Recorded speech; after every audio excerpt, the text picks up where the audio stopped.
విజయవాడలో retired engineering హత్య అయితే కలకలం రేపుతుంది. ఇక్కడ పని మనిషి చేసిన ఒక ఘాతుకానికి ఒక వ్యక్తి బలైపోయారు అంటే నిజంగా అందరూ శోకసంద్రంలో మునిగిన పరిస్థితి నెలకొంది. వాళ్ళ బంధువులందరూ కూడా ఇప్పుడిప్పుడే ఆయన ఇంటి దగ్గరికి చేరుకుంటున్నారు. ఒక మనిషిని ఇంత ఘాతుకంగా ఎలా చంపుతారు అన్న ఇది కూడా ఇక్కడ నెలకొంటుంది. అసలు ఏంటి, ఎప్పుడు జరిగింది ఈ సంఘటన అనేది ఇక్కడ అడిగి తెలుసుకుందాం. సార్, మీరు ఆయనకేమవుతారు? నేను ఆయన తోడలున్నాము. ఓకే సార్, ఎప్పుడు తెలిసింది మీకు ఈ విషయం ఇలా జరిగిందని? యాక్చువల్గా రాత్రి సుమారుగా 10:30 to 11:30 ఆ మధ్యలో జరిగిందని మేము అనుకుంటున్నాము. సో యాక్చువల్గా వాళ్ళ మదర్తో కలిసి ఉంటాడు రామారావు గారు. వాళ్ళ మదర్ ఒక రూమ్లోనూ ఆయన ఒక రూమ్లోనూ పడుకుంటారనమాట. సో 11:45 ఆ టైంలో వాళ్ళ మదర్కి ఏదో మెలకు వచ్చి హాల్లోకి వచ్చి చూస్తే ఆ డోర్ ఓపెన్ చేసి ఉందన్నమాట. డౌట్ వచ్చి డోర్ వేయమని చెబుదామని వాళ్ళ సన్ రామారావు గారి రూమ్లోకి వెళ్ళడం జరిగింది. వెళ్ళటం జరిగితే ఆయన అప్పటికే అపస్మారక స్థితిలో పడి ఉన్నారనమాట. సో ఆయన తట్టి లేపడానికి ప్రయత్నం చేసింది కానీ సాధ్యం కాలేదు. రెండోది ఏంటంటే ఒళ్ళంతా చల్లబడిపోయి ఆవిడకి కొంచెం కంగారు వచ్చి వెంటనే పక్క ఇంటి వాళ్ళని అలర్ట్ చేయటం, లేపడం జరిగిందనమాట. వెంటనే వాళ్ళు వచ్చి చూసి ఏదో పరిస్థితి బాగాలేదని చెప్పి వెంటనే నాకు కాల్ చేశారు. సో నేను మా అబ్బాయి డాక్టర్ అయితే తను తీసుకుని నేను ఇక్కడ రావటం జరిగింది. వచ్చిన వెంటనే తను చూసి పరిస్థితి చూసి ఆయన చనిపోయినాడని చెప్పేసి ఒక నిర్ధారణకి రావటం జరిగిందనమాట. సో వెంటనే 100కి ఫోన్ చేయటం జరిగింది. పోలీసులు వచ్చి ఇన్వెస్టిగేషన్ అది స్టార్ట్ చేశారు. సో యాక్టివ్గా జరుగుతున్న ఇన్వెస్టిగేషన్ పట్టుకుంటారు అనేటువంటి ఆశాభావంతో మేము ఉన్నాం అనమాట. యాక్చువల్గా వీళ్ళకి పని మనిషిని పెట్టుకుని ఇంట్లో కేర్ టేకర్గా ఆవిడకి పెట్టుకోవటం అనేది వీళ్ళకి ఎప్పటి నుంచో జరుగుతున్నటువంటి విషయం. ఇది కొత్తగా ఇవాళ జరిగింది కాదు. కాకపోతే పాతది 5-6 సంవత్సరాలు 7-8 సంవత్సరాల నుంచి ఒక ఆవిడ పనిచేస్తూ సడన్గా మానేయటంతో ఈవిడ పెట్టుకున్నారనమాట. రీసెంట్గా ఒక లెస్ దాన్ 2 వీక్స్ అవుతుందన్నమాట. సో అందుకని సరైన ఎంక్వైరీ అది చేయలేకపోయారేమో, మరి మనం ఆ విషయం చెప్పలేము. సో అది అన్ఫార్చునేట్ థింగ్ అలా జరగటం జరిగిందనమాట.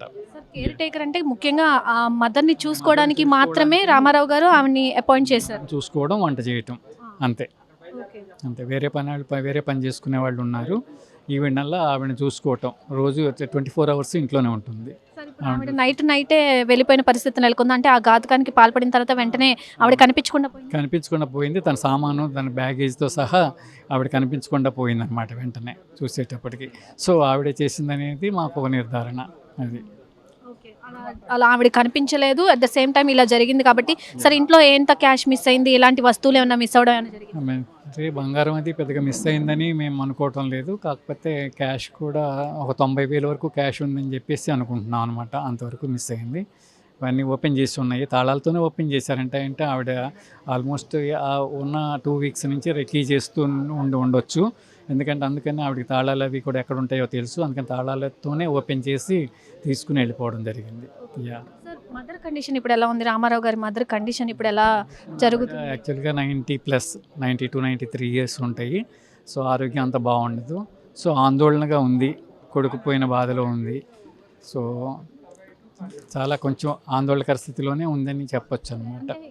ఆవిడని అపాయింట్ చేసిన దగ్గర నుంచి కూడా ఇంత చిన్న అనుమానం కూడా ఆవిడ మీద ఏం రాలేదా? మదర్కి కానీ రామారావు గారు కానీ ఇంత అనుమానం ఏమైనా రాలేదు? ఎందుకంటే అవసరం కదా, పని మనిషి దొరికిందే చాలు అనేటువంటి ఆలోచన ఒకటి ఉంటుంది.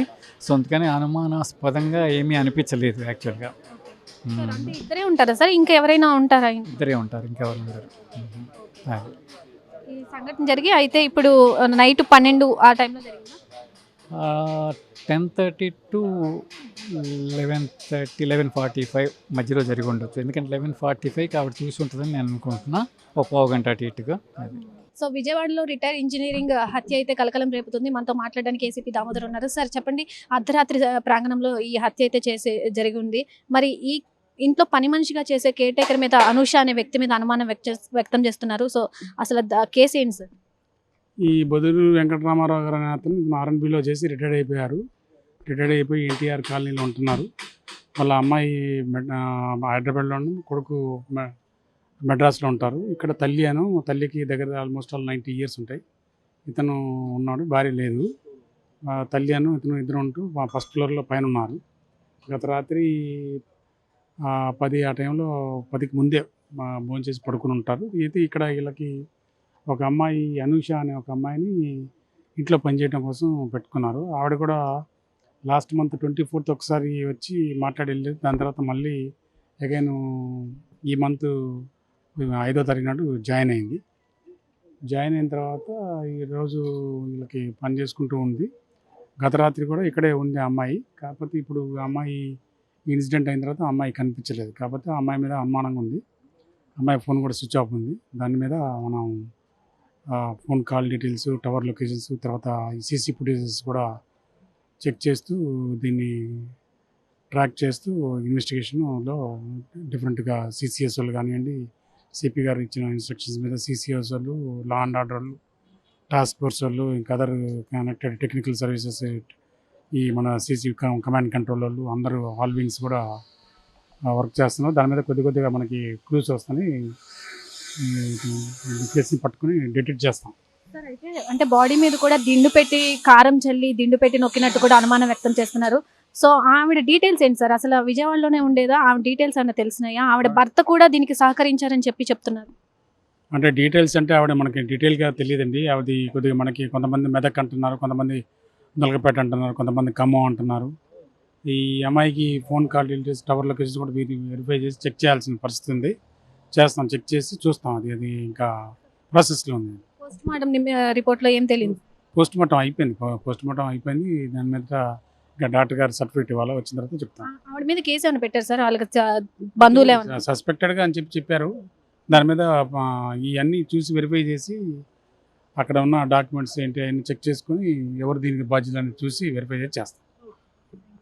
సో ఎవరు బాధ్యులు అనేది ఇంకా తెలియలేదు. సస్పెక్టెడ్గా మాత్రమే ఆవిడని అనుమానిస్తున్నాం. ఎందుకంటే ఆవిడ ఫోన్ స్విచ్ ఆఫ్, గత రాత్రి నుండి కూడా ఆవిడ కనిపించకుండా పోవడం వల్ల ఆవిడ మీద అనుమానం వ్యక్తం చేస్తున్నాము. ఆవిడ డీటెయిల్స్ కూడా ఇంకా తెలియాల్సి ఉంది. ట్రాకింగ్లో ఉంది ఆవిడ ఫోన్ కూడా. మేము ట్రాక్ చేస్తున్నాము. ఎక్కడున్నది అనేది కూడా ఇంకా తెలియాల్సి ఉంది.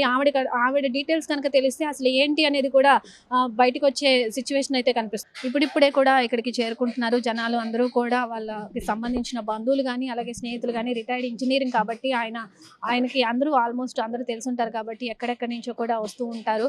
వాళ్ళ బ్రదర్కి కూడా తెలియగానే హైదరాబాద్ నుంచి మిడ్నైట్ ఇక్కడికి చేరుకోవడం జరిగింది. మరి ఇప్పుడిప్పుడే కూడా ఇక్కడికి బంధువులందరూ చేరుకుంటున్నారు. అలాగే దీనికి సంబంధించి పని మనిషిని ఇంత త్వరగా ఎలా నమ్మారని కూడా అంటే వాళ్ళకి అవసరం కాబట్టి ఆ పని మనిషిని నమ్మాల్సిన పరిస్థితి నెలకొంది. అవసరాన్ని బట్టే ఆ పని మనిషిని నమ్మి ఆవిడ కూడా జాయిన్ అయిన దగ్గర నుంచి కూడా రెక్కీగా నిర్వహించి ఇదంతా చేసి ఉండొచ్చు. ఎందుకంటే తాళాలతో సహా ఎక్కడున్నాయో ఆవిడకి తెలిసింది కాబట్టి అసలు ఎక్కడ ఏం జరుగుతుంది క్షుణ్ణంగా పరిశీలిస్తూ కూడా ఈ ఘాతుకానికి పాల్పడిన సంఘటన నెలకొంది. అలాగే ఆయన కళ్ళల్లో కారం చల్లి ఇలాగా దిండు పెట్టి నొక్కేసి చంపేసినట్టు కూడా నిర్ధారిస్తున్నారు. ఇప్పటికీ ఆవిడ బ్యాగు ఆవిడ కనిపించకపోవడం, ఇక్కడున్న పరిస్థితులన్నింటినీ కూడా ఆవిడ మీద అనుమానం కలిగించేలా చేశాయి కాబట్టి ఖచ్చితంగా ఆవిడే చేసి ఉంటుంది. అండ్ ఆవిడకి సంబంధించి అంటే ఆవిడ అనూష ఆవిడ పేరుకి సంబంధించి కూడా వాళ్ళ హస్బెండ్ హస్తం కూడా ఇందులో ఉండుండొచ్చు అని కూడా అనుమానాలు వ్యక్తం అవుతున్నాయి. విజయవాడలో ఇలాంటి ఒక ఘాతుకం జరిగిందంటే నిజంగా చాలా మంది కూడా భయభ్రాంతులకు గురవుతున్నారు. ఒక పని మనిషిని ఇంట్లో పెట్టుకోవాలంటే కూడా ఇప్పుడు అందరూ కూడా భయపడుతున్నారు.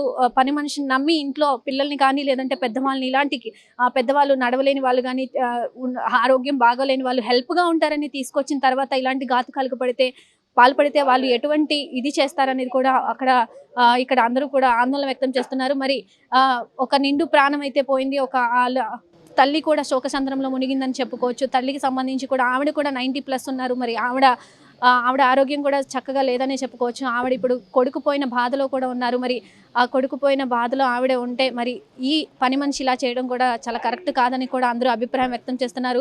ఇప్పుడిప్పుడే బంధువులందరూ కూడా ఇక్కడ చేరుకొని ఆయన్ని రిటైర్డ్ ఇంజనీరింగ్ ఆవిడ మీద ఒక్క అనుమానం కూడా లేకుండా 2 weeks నుంచి కూడా పనిచేస్తూ ఉంది. మరి సడన్గా ఎందుకు చేయాల్సి వచ్చింది? వాళ్ళ హస్బెండ్ హస్తం కూడా ఇందులో ఉందని కూడా పోలీసులు ఒక అనుమానం వ్యక్తం చేస్తున్నారు. ఇద్దరు కలిసి చేశారా?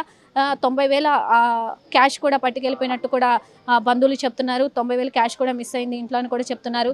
మరి ఇది ఓవరాల్గా రిటైర్డ్ ఇంజనీరింగ్ రామారావు గారు ఇక్కడ ఆకస్మికంగా ఆయన హత్యకు గురి కాబడ్డారు.